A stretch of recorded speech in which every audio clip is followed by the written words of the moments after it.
నిశ్చితార్థం కింద మంగళసూత్రం కట్టడానికి కాదమ్మా కాదా ఇంతే డబ్బులు సంపాదించినారు ఆ పిల్లోనికి ముక్కు మార్చే కుదరదా? మేమేం అడుగుతుంటాం స్వామి, యాది సూట్ కాదు మగానికి ఎరువులు పెడతామంటే మా పొద్దు స్వామి అది ఇంకా దాంట్లోనే సర్దుకోండమ్మా. మంగళసూత్రం కట్టడానికి అంటే మీకేమి ప్యాంట్ పెద్ద అవసరం లేమ్మా, నీ కొడుకు పడుకుంటే వస్తా అంటది గాలి.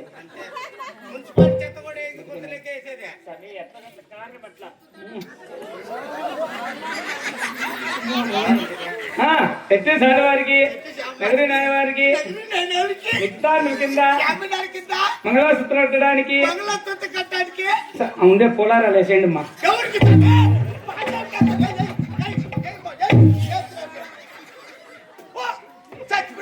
బాబు నీకు కాదు బాబు, ఇది వేరేమ్మా, నువ్వు నీకే ఆత్రమమ్మా, చెప్పేది అవసరం చేసేస్తావు నువ్వు.